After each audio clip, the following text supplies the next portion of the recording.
Okay, so for this next example, for example number 3 on beam column, so as you can see from your screen, okay, so we have a 7-meter grade 60 W10 by 60 eccentrically loaded column as shown. So as you can see from the figure, you have a wide flange section. Okay? So again, yung L natin is 7 meters. Tapos yung grade 60, that means ito yung Fy. Fy means that is 60 KSI. So pagka walang binigay na Fy in terms of megapascal, you will be using Fy of 60 in terms of KSI. Okay, so 60 KSI. So if we want to convert it to megapascal, just multiply it with 6.9. And that is actually 414 megapascal. Okay, so this column section carries an eccentric load of 190 kilonewton here. So this is the P applied, 190 kilonewton, applied at a certain 180 millimeter from the x-axis and at a distance E from the y-axis. So as you can see, since the load is applied at a certain distance away from the x and away from the y-axis of the section, so it means that the section will experience axial compression and bending about x and bending about y. No? So tatlo ang may experience no member na to. So therefore, this would be a beam column. Beam column, axial compression, and bending about x tsaka bending about y. Okay, whereas to determine for the maximum distance E, if the ends of the columns are transition fixed and rotation free. So what does it mean? Translation fixed, hindi siya magmo-move laterally, yung joints, yung dulo-dulo, pero it is free to rotate. So that means the supports are hinge. So we have both ends are hinge. Okay? So we could look at this as this is the column, tapos hinge at both ends. Okay, so the length of which is 7 meters. Okay, the given load of 190 kilonewton is 40% live load and 40% dead load and 60% live load. Assume compact section and lateral supported all throughout its length. Cm is equal to 1.0. Okay, so if we solve for the load, for the P ultimate, that would be 1.2 of the dead load. Dead load is 40%. So 40% of the 190. Okay. Then plus 1.6 of the live load. Live load is 60% of the 190 kilonewton. So from there, I could solve for the P ultimate. Okay, P ultimate would be 273. Okay, 0.6 kilonewtons. Okay, so yan na yung ultimate. Now, so assume compact section and laterally supported all throughout its length. So anong implication nun? Okay, so since the section is compact as given and laterally supported,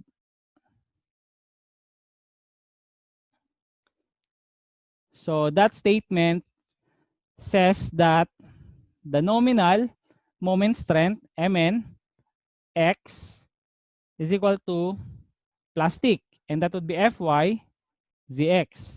Likewise, for moment about Y, M and Y would be equal, since compact section siya, it would be Fy Zy. So yan yung mga implication ng mga statements na yon. Tapos yung Cm value is also given. So hindi na tayo magsosolve ng Cm. 1.0. Okay, then the properties of the W10 by 60 sections are all given, such as the depth, the area, the inertia, the radius of gyration, hanggang sa plastic section modulus. Okay, so let's have its solution here.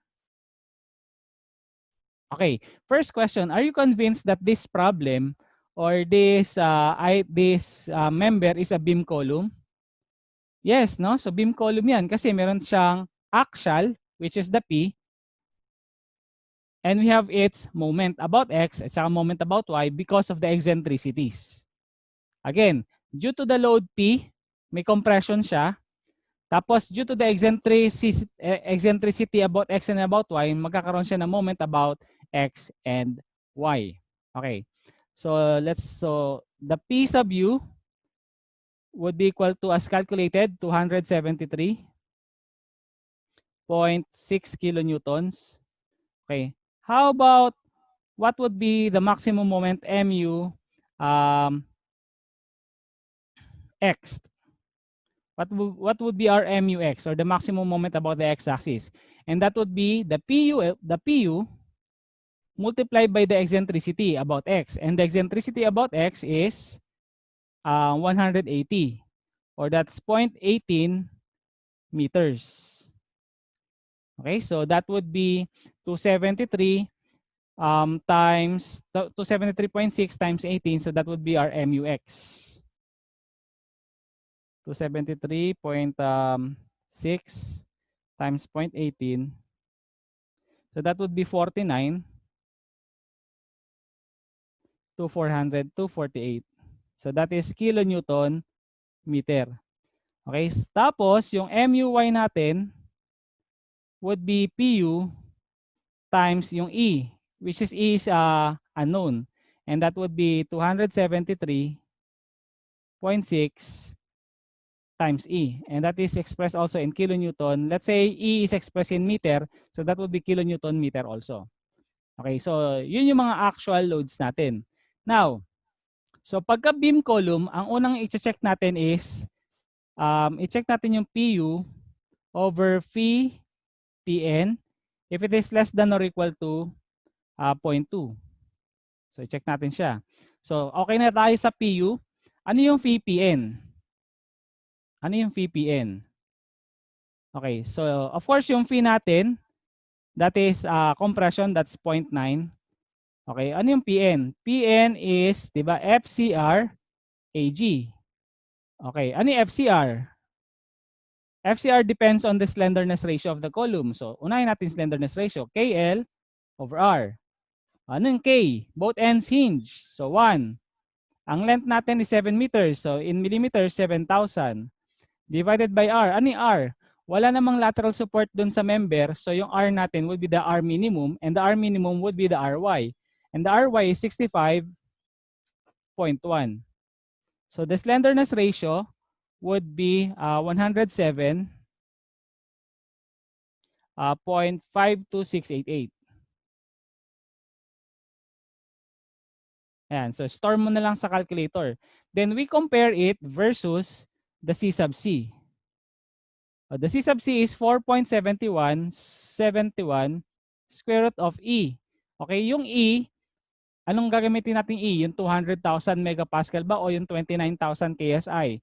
So since yung Fy natin is, ang given is yung grade 60, in KSI, so wag mo na i-convert yung 60 to MPa. Sa halip, ang gamitin mo na lang na elasticity, 29,000 KSI. So, 29,000 KSI divided by 60 KSI. So, cancel lang yan. So, C sub C is ratio, and that gives us 103.54. 5486. So, therefore, we have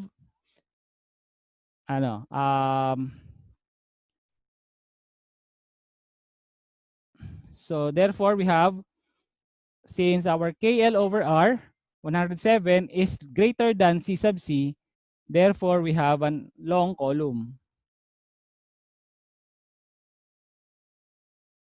Okay, so we have long column. Now, for long column, punta tayo dito.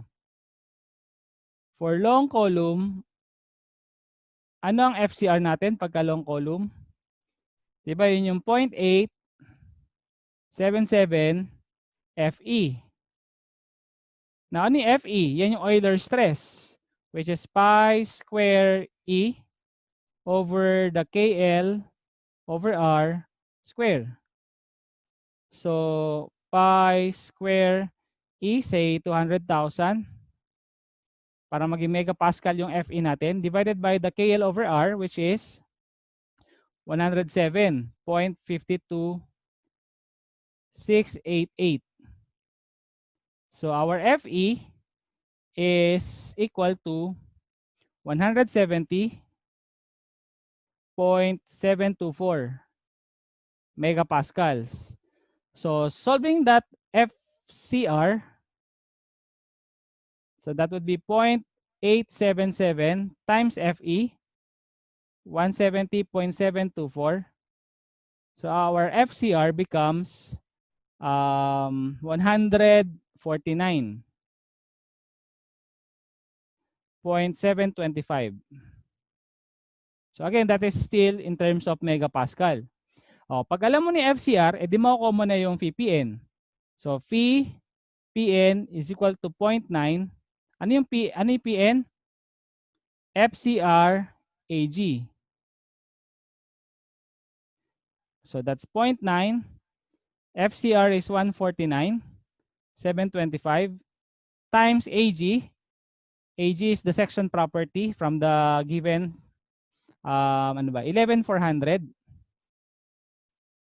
So 11,400. So from there, makukuha mo yung VPN. 1536.192. Okay, so that is in kilonewtons na yan. So finally, with that VPN, so we could solve for the ratio. So therefore, the PU divided by the VPN equals 273.6 divided by 1536. So the ratio is 0.1781. 0.1781. And that is less than, diba? Less than 0.2. Therefore, anong tawag dyan? Pagka mas maliit sa 0.2, ibig sabihin, we have smaller axial compression. So ano yung interaction equation that we have to use for smaller axial? Okay, so let us check. Smaller axial, maliit ang axial. So ibig sabihin, maliit yung axial, gagamitin mo yung 1/2. Yung may 1/2. PU over 2 of VN, di ba? Tapos plus MUX over VMNX plus MUY over VMNY should be less than or equal to 1. So let us check the adequacy by checking this interaction equation. Again, smaller axial, maliit ang axial, kaya 1/2 lang yung axial. Pagka larger axial, anong gagawin doon? Pagka larger axial, ibig sabihin malaki yung axial, maliit naman yung moment. So maliit yung moment, ang gagamitin mo doon yung 8/9 na interaction equation. Okay, so how do we check this interaction equation? So basically, yung mga numerators, alam na natin yan, no, na na-solve na natin siya doon sa pinakaunang part. Ito na yung mga numerators. So basically, yung denominators na lang yung mga hanapin natin. Okay. So yung first term, okay na tayo sa first term. Yung PU over PPN, i-divide na lang natin siya ng 2 mamaya. So okay na yan. So let's start with phi M and X. Okay. So yung phi natin is 0.9 for flexure. So alam natin yan. So paano natin makukuha yung M and X? M and X. Okay, since it is, 'di ba, sabi natin ang tawag dito, this is so considering yung amplification factor, so yung MNX natin, sorry, yung MNX natin would be Fy ZX lang.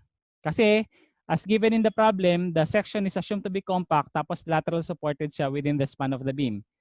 Okay, so di bali, ang MNX natin would be equal to MP or MP is equal to FYZX. Sulat ko lang. So MNX is equal to MP which is equal to FYZX. FY 60 times ko ng 6.9 times ko ng ZX. Yung ZX is the section property. Okay, that is 112. 1222. So we have 1222 times 10 to the 3 millimeter cube. So sa calculator nyo, ang lalabas dyan would be Newton millimeter.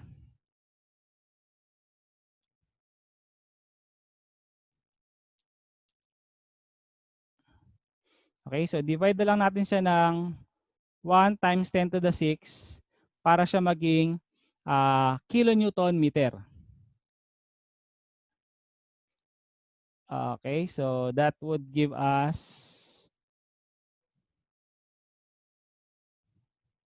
505. So this is 505.908. That's already kilonewton meter. Okay? Now, how about for MN Y? So, ganun din, no? So, phi niya is 0.9 flexure. So, ano yung MNY? Okay, yung MNY, since again, compact section siya, so that would be plastic din, MP. And that would be FY, ZY. FY 60 KSI, convert to megapascal, 6.9, times the ZY. And ZY, from the given property, is 574. 574 times 10 to the 3. That's Newton millimeter. Divide lang natin siya ng 1 times 10 to the 6 para maging kilonewton meter. Okay, so that would give us 237.636. Yan. Okay, so yan naman yung mga denominators. Now, so ang gagawin natin dito is applying. Let us apply moment amplification factor. Moment amplification factors. And these are the B1 of X and the B1 of Y. Okay. So, saan ba natin kailangan yung mga amplification factors na yan? So, para makuha natin yung bagong MUX. So, yung MUX na na-solve natin kanina dito sa taas, yung 49, wala pa to kasing amplification factor. So, ang bagong magiging MUX natin, let's say, would be equal to B1 times M, ang tawag natin doon yung MT, no translation NT. So di bali itong MUX na to, ito yung 49, yan yung MNT about X. Kasi ito naman sa taas, yung MUY natin na na-solve kanina without the amplification factor, ang tawag dyan is MNT about Y. Okay? So that would be B1 of X times MNT of X. Likewise, yung MUY natin, pagka nilagyan natin ng amplification factor, that would be B1Y times the MNT out of Y. Okay, so yung mga MNT natin, yung mga moment natin without no or yung moment natin with no translation, ito yung mga values natin sa taas na nakuha. But again, wala pa kasi itong amplification factor, hindi pa nakako-consider yung P delta effect nito. So kaya we need to solve for the B1 and the B1X and the B1Y. Oops. Now, let us solve for B1. Okay, for B1, say X. Diba that is CM divided by 1 minus PU over PE. So kung X yan, so CMX yan, plus PX din yan. Okay. Yung CM natin, it was given in the problem, diba? Sinabi sa problem na ang CM is, ilan nga ba ulit? Ito, is equal to 1. Ito. Okay, so pagka CM is equal to 1 na sinabi sa problem, so ibig sabihin doon, it follows na it's both applicable for CMX at saka CMY. So that would be so 1, tapos 1 minus, okay, ano yung PU? Yung PU, yung na-solve natin kanina na 273, diba? So 273.6 kilonewtons divided by, ano yung PEX? PEX is the Euler's critical load. And that is pi square, okay? Pi square EI is 200,000. Anong I? Anong I yung gagamitin natin dito? Since this is for B1X, so dapat ang gagamitin mo rito should be the IX. Okay, so yung IX natin is 1222 times 10 to the 3. All over, again, PX, ano yung PE? Pi square EI over L square. L is the effective length, so 1.0 times the length is 7 meters. Effective length square. Ayan, so yan, di bali ang lalabas na B1 of X natin. Okay, so again, pagka B1 of X ang hanap, ang isa-substitute mo dun sa inertia should be IX. Okay, so pagka sinolve mo yung B1X na yan, actually that would give us a value of 1.05.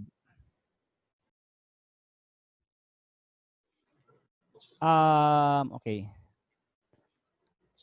Sir, mali po ata yung value ng IX. IX. Sorry, ZX pala yan. Sorry. So let me correct the IX. So the IX is 142 million. Thank you for that. So 142 times 10 to the 6. That is the IX. Now, anong unit nung PX natin dito sa ilalim? Okay. So ang lalabas kasi dyan sa ilalim is megapascal, tapos this is mm to the 4th, diba? Tapos this is mm square. So ang lalabas dito sa ilalim would be newtons. So to make it kilonewton, kasi kilonewton yung dito sa ibabaw. So ang gagawin natin dito is i-divide natin siya by 1 times 10 to the 3 para siya maging newtons din. Okay?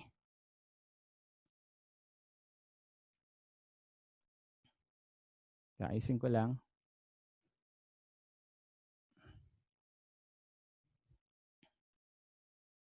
Ayan, so that would be our B1X.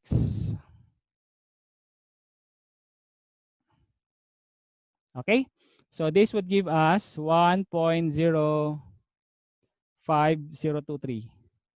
05023. So yan yung B1X natin. So medyo may may increase tayo ng 5%. Diba? 1.05023, that means may increase tayo ng 5%. Medyo malaki na yan, no? Because of the P delta effect. Okay, so let's now have B1 about Y. B1 about Y. So that would be CMY. So given naman yan, 1.0 din. Pagka hindi given, you have to use yung 3 cases natin for the values of the CM. Yung may side sway, case 1. Yung case 2 is without side sway, without transverse load. Tapos yung case 3 natin is without side sway, tapos may transverse load. No? So yun yung pagkuha ng CM values natin. If ever it will not be given.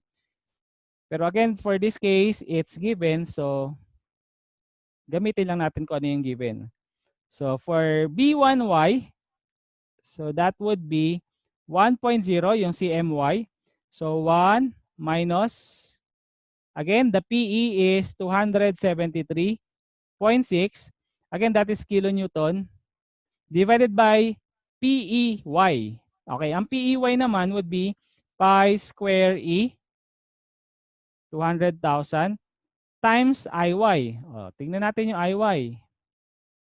The IY is 48 million. IY is 48 million. 48 times 10 to the 6. Okay, divided by effective length square. Hinge 1.0, length 7 meters square.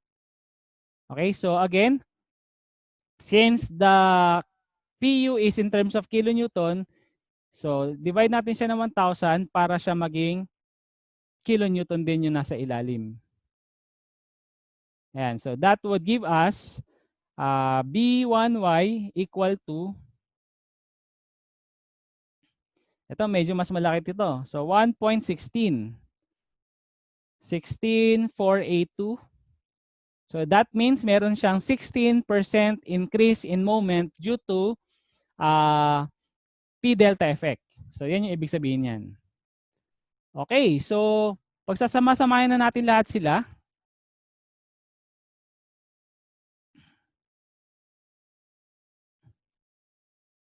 Okay, so let us substitute everything in the equation. Okay, substitute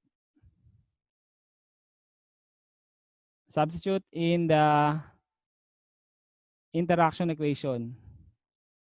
Interaction equation. Okay.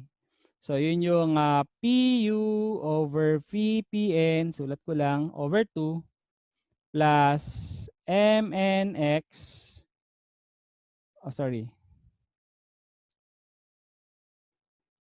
MUX over VMNX plus MUY over VMNY. Check natin kung adequate siya by checking if it is less than or equal to 1. Okay, yung first term, meron na tayong value ng PU over VPN. Diba? Yun yung 0.1781. Tapos di-divide na lang natin siya ng 2. So yan yung first term. Plus, yung MUX natin is B1, 1.05023 B1 times MNT. Ang MNT natin is,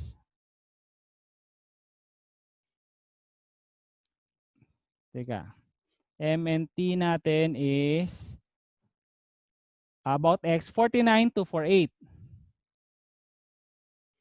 49.248.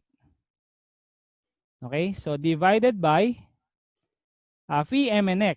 Yung VMNX natin is V is 0.9.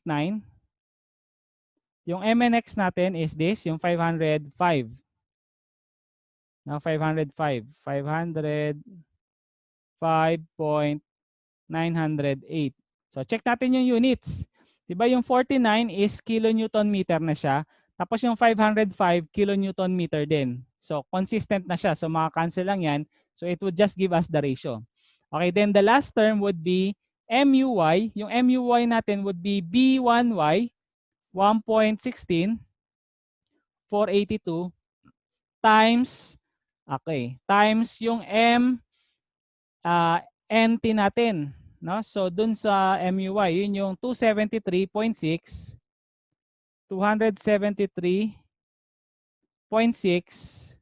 times E.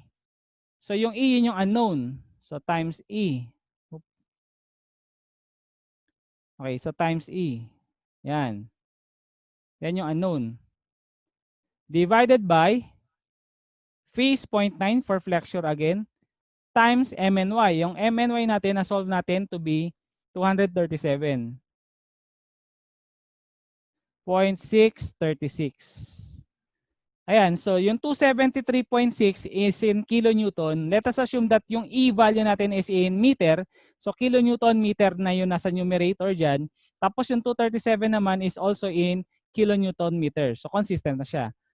So then, we're going to check and equate this with if it is less than or equal to 1.0.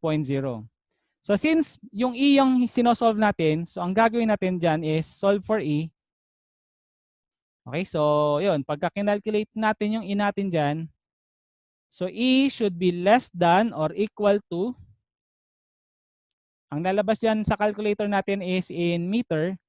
So lalabas is 0.535.096 meter. So therefore, ang E maximum would be equal to 535.096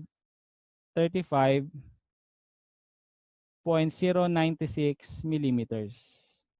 So that would be our final answer.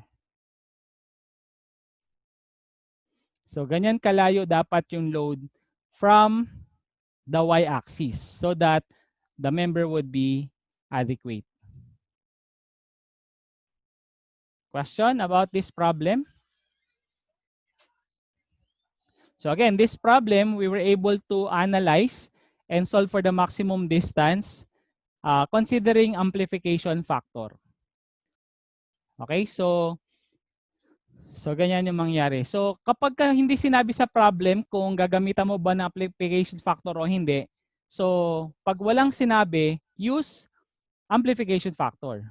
Pero pagka sinabi sa problem na do not use, edi wala na tayong B1 tsaka B1 na isosolve. So just get the and just check it against the interaction equation lang. Wala na tayong amplification factor pag sinabing do not consider the effect of P delta moments. So yun. Okay, pero pag walang sinabi again sa problem, use amplification factor as part of your solution.